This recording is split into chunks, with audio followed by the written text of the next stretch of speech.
بسم اللہ الرحمن الرحیم۔ معزز ناظرین السلام علیکم۔ آپ کو اپنے چینل میں خوش آمدید کہتے ہیں اور حاضر ہیں ایک انتہائی اہم موضوع کے ساتھ۔ آج کا ہمارا موضوع ہے ایک وقت میں دو خواتین سے مباشرت کرنا کیسا ہے۔ اسلام میں میاں بیوی کے حقوق کو تفصیل کے ساتھ واضح کیا گیا۔ حقوق کو بجا لانا بے حد ثواب اور حقوق ادا کرنے میں کوتاہی برتنا گناہ گار ہونے کے مترادف ہے، کیونکہ بروز قیامت ایک ذرے کے برابر نیکی یا گناہ کا بدلہ ضرور دیا جائے گا۔ اگر کسی مرد کی دو شادی ہیں تو چاہیے کہ دونوں کو ان کا الگ حصہ، الگ خرچہ اور ہر چیز دونوں کی الگ اور برابر ہونی چاہیے تاکہ اطمینان رہے۔ اگر انصاف نہ برتا تو بیویاں بروز قیامت وبال جان بن جائیں گی۔ جہاں تک بات ہے ہم بستری کی، تو ہر ایک بیوی سے الگ ہو کر ہم بستری کی جائے۔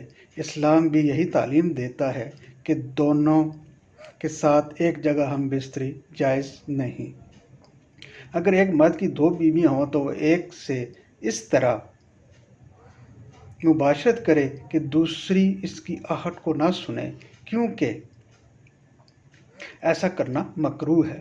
اگر ایک بیوی سے ہم بستری کر لی ہے اور اسی رات دوسری بیوی سے ہم بستری کرنا چاہتے ہیں تو پہلے غسل کریں، پھر دوسری بیوی یا پھر اسی بیوی کے ساتھ ہم بستری کریں۔ ایک ساتھ ہم بستری سے مراد آپ جس جگہ ہم بستری کریں وہاں دوسری بیوی موجود نہ ہو، کیونکہ انسانی دماغ میں ایک پہلو ہمیشہ احتیاط کا رہا ہے۔ اس احتیاط کی وجہ سے انسان زندگی میں بے شمار حادثات سے بچ سکتا ہے۔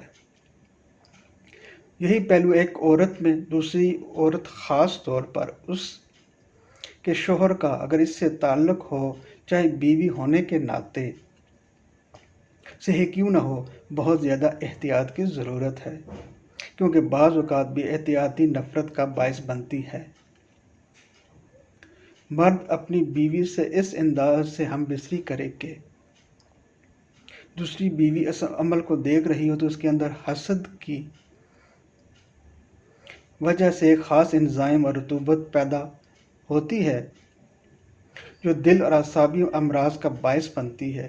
اس لیے اگر خوشگوار زندگی گزارنی ہو تو دو بیویوں کے درمیان انصاف اور احتیاط کو ملحوظ خاطر رکھا جائے۔